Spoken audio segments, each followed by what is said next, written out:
none! You don't want none! What's going on, Tar Heel Nation? It is your favorite North Carolinian, Russ, the Tar Heel, and welcome to the men's department of Carolina football, where nobody really gives two rips about your daggone feelings, but everybody's opinion is welcome no matter how preposterous it is, including my very own. We keep it a buck here at the Tar Heel Huddle, as they say. Now, Carolina is headed into the meat of rivalry row after getting absolutely embarrassed at the hands of the Wake Forest Demon Deacons last Saturday, and they are literally with their backs against the wall as the season is ending with us hosting the Dukies before heading to Raleigh to take on the old Wolf Sack out there at NC State, man. We are literally in playoff mode. Now, this will be the 110th meeting, according to the Winsipedia, for the battle for the victory bell, where North Carolina holds a resounding 63-42 with 4 ties lead over the Duke Blue Devils. And they will be looking to get that thing back in Carolina blue because it's currently covered in graffiti out there in Durham. But before we get into the details of this one, couple of housekeeping notes, if you will. $650 score prediction and call-in show this Friday night at 8 p.m. Man, you must be subscribed to the channel. You call into the daggum show, and if you predict the score, guess what? Your boy is going to send you $650. Live reaction and watch party this Saturday. Little caveat, though. Unfortunately, we won't be live until around halftime due to work issues, but come hang out with your boy around the half, man, as we see if Carolina can get one step closer to bowl eligibility. It's literally the stinking playoffs for Carolina right now. And oh yeah, like, share, and subscribe to the daggum channel, man. So let's go ahead and jump into this thing. Carolina's been an absolute letdown to this point of the season for a lot of Tar Heel fans, man. And a lot of it has to do with some really questionable staff and personnel decisions on the part of head coach Bill Belichick. Link in the description for my thoughts on that in last week's Russ's Rant. But just when we thought that the offense might possibly be turning a corner, Carolina has a 6 field goal attempt game against Wake Forest. 4 of them were good. Were daggum blocked against the Deacs for a staggering 12-point offensive performance, man. And at this point in the season, bro, I'm kind of really past expecting anything more than the status quo. And that, unfortunately, is Freddie Kitchens' antiquated offense, Gio Lopez's limited abilities as a power 4 quarterback, and I don't know, who the hell knows what's going to happen with our offensive line or our running backs. Now, the Blue Devils happen to be 1-3 in their last 4 as well. However, they've played a little bit better competition, if we're being completely honest with one another. They got a loss to Georgia Tech before beating the Clemson Tigers in Death Valley, which is obviously a good win despite Clemson being down this year. They followed that up with a close loss to UConn, and then they got their asses handed to them against the Virginia Cavaliers. Now, Duke's defense is horrendous, right? Especially the pass defense, which ranks 128th in the country. But I don't know how much Carolina's going to be able to take advantage of that because Carolina's passing attack is 111th itself, man. You talk about bad on bad. Now, they do have a young man by the name of Darian Mensah who can absolutely sling that thing, and that Duke offense with him at the helm can score some points.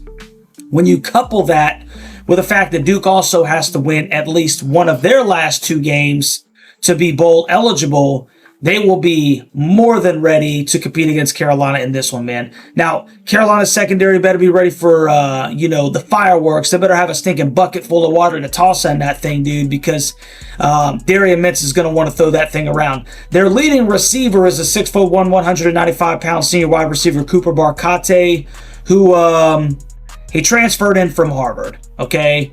And we better not let some stinking kid from Harvard who studied to be a rocket science torch our stinking secondary. That is absolutely unacceptable. All that to say this: Carolina can't score, Duke can score. Carolina has a decent defense, Duke's defense is trash. Good on good, bad on bad. Who in the heck is going to win this stinking game? Now, Carolina has scored 10, 6, 3, and 6 points in the first half of their last 4 games, bro. That's an average of 6.25 points per half, per first half, that is. And, yeah, that's stinking terrible, bro. Freddie Kitchens and Gio Lopez better get in their stinking bag, or this game could get ugly fairly quickly, man. I'm always hopeful, but to be completely honest with you guys, man, I'm pretty full of pessimism after what I've seen this season and the lack of, tangible changes, if you will. So let's take a look at some average stats for both of these teams. Points per game, Duke is averaging 33.4. Carolina has only scored that one time, if I'm not mistaken. That's good for 31st in the country. And the Hills are averaging 18.7, 121st. Total offense, Duke, 432.7, 30th in the country. Carolina, 289.5, good for 129th. Points against, Duke, 29.6, 100th in the country. Carolina's only averaging giving up 22, which is 43rd in the country. Total defense, Duke has given up 419.8 yards per game. That's 117th. Carolina's given up 330.5, good for 37th. So now that we've looked at the stats, man, let's get into Russ's 3 keys to victory for the Hills. And key number 1 is going to be pretty elementary, if you will, man. Establish the damn run game. Can we keep it 100 for a second? Carolina cannot throw the football down the field to save their life, bro. So we've got to run the damn ball. And we have not done that at a high level in the past few weeks, man. How bad Duke's pass defense is, I don't know if Gio could consistently lead us down the field if the Dukies had to play this game without corners, man. The line has to come together. We need to hold the football and keep it out of his hands, bro. You want a shot at winning this damn game and getting the victory bell back, you better be able to move the stinking chains on the ground. Key number 2, Carolina's front 7 has got to get to Mensah, man. Have to get to Mensah. Carolina's going to need a really good, consistent pass rush from Abujide and Thompson on the edge. Melcart, if I'm not mistaken, is still leading the ACC in sacks with 10, despite not recording one against the Deacs, if I'm not mistaken. And that's going to be very paramount in making sure that that Harvard dude is not running free past our safeties for big completions, man. Can't let Mensah sit back there all day and get comfortable. He will pick us apart. We've got to get to Darian Mensah, man, and get him off the X. Key number 3, the defense has got to score. Okay, now I know that this is asking a lot. Hey, defense, can you please not only hold a fairly potent offense to minimal points, man, and keep us within striking distance, but if you don't mind, man, could you also score a couple of points for us? I really hate to ask it. I really do. But Jordan Shipp acknowledged, even in last week's presser, man, just how bad the offense has been and how they've let the defense down as a unit, man. The Hills offense is horrendous. One of the worst that I've personally ever seen, if not the worst, to be completely honest with you. And I am not even being,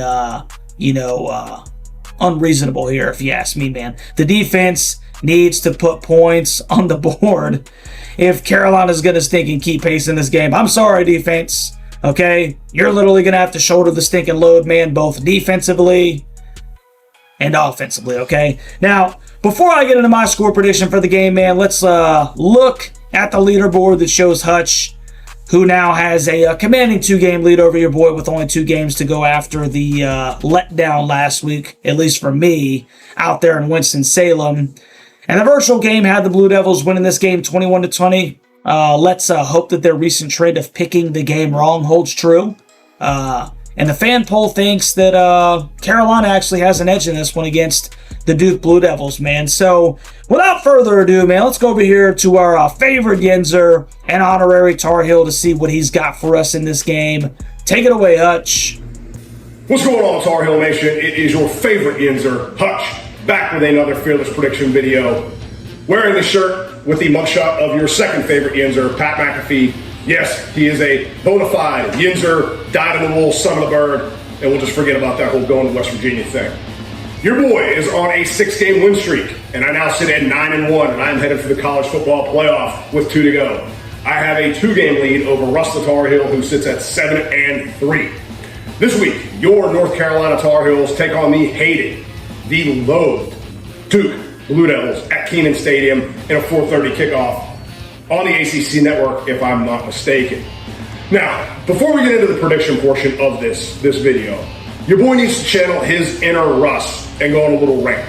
Because there's an epidemic in college football. It's a plague, if you will. And it's not the NIL, and it's not the transfer portal. Those are abominations in their own right.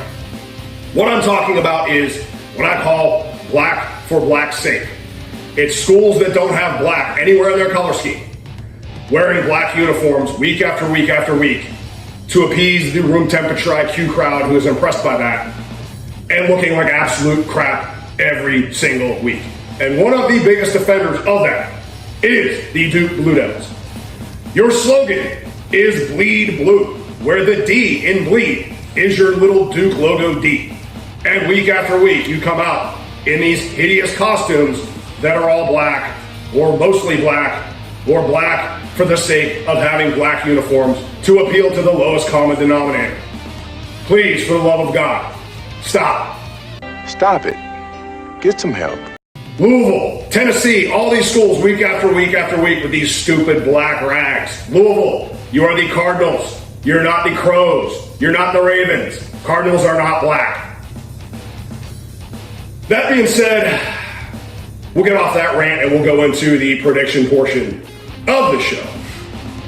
Duke is led by senior quarterback Darian Mensah, who is having an outstanding season. He has thrown for 3,000 yards, 25 touchdowns, only 4 picks since coming over from Tulane, and has really revitalized this offense. I think Duke is averaging close to 34 points a game. 2 weeks ago, Duke was in really, really good position. They were 5-3. They were sitting at 4-1 in the ACC, and then they went up to Storrs, Connecticut, and took a loss, 37-34. Came home last week and lost again to Virginia, and they now sit at 5-5 and 4-2 in the ACC. They need to get a win in their final 2 to be bowl eligible. Their last 2 are they have Carolina at Carolina, and they finish up with Wake. So they desperately need 1 win to get bowl eligible. The Duke defense is like those black uniforms I talked about, just an abomination. It is terrible against the pass. They're giving up close to 30 points a game. That being said, going to the other side, can that Carolina offense take advantage of that weak Duke defense, especially against the pass? Gio Lopez is averaging maybe just under 200 yards a game passing. The offense for Carolina has just been brutal to watch. It's just hard to watch. I watched the game with the Huddle hooligans week after week. This offense is just painful. It's the schemes are archaic. The execution is woeful. And the thing is, I don't see it getting better in these last 2 weeks. Now, the Carolina defense has played pretty well. It did okay against Wake Forest in what was really just kind of a strange game all around. Can that Carolina defense step up and really keep this really good Duke offense in check? Mensah's big issue is that he's only thrown 4 picks, but they've come at poor times. He threw 2 against UConn, and that was a big factor in that loss. And early in the season, he threw a couple, I think 1 against Illinois and another against Tulane that factored into both of those losses. So when he protects the football, he's lights out. When they turn it over, puts a lot more strain on a really poor defense.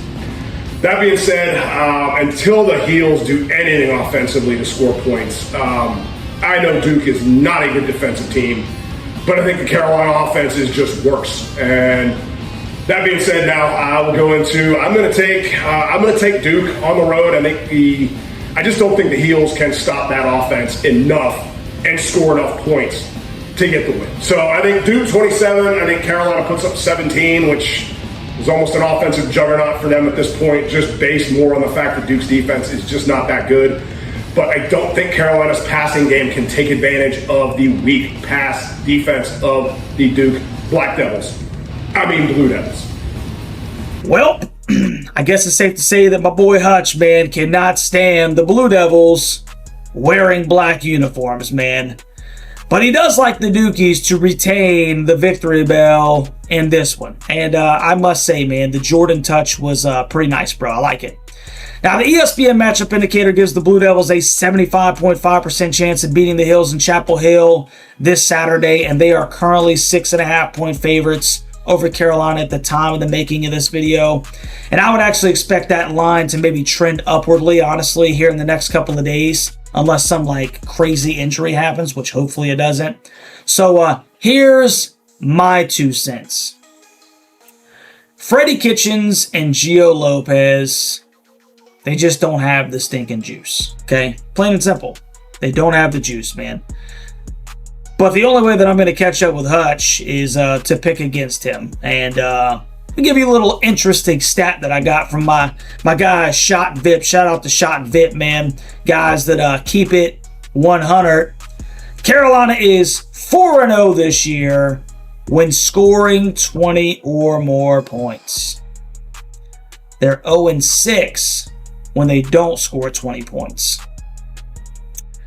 Carolina runs the damn ball, and somehow in the last home game of the stinking season, bro, the defense does just enough. I'm taking the Heels 21-20, and the universe stops in its stinking tracks for just enough time for us to all take a deep breath, and we get to cancel the leap year whenever that comes, because the earth just stood still, right? Carolina wins this one 21-20, and the victory bell comes back to Chapel Hill, and we get to clean the graffiti off, if you will, and repaint that bad boy Carolina blue, man. So you let me know what you think about this game down in the comment section. Tar Heel Nation and college football family, is your boy onto something?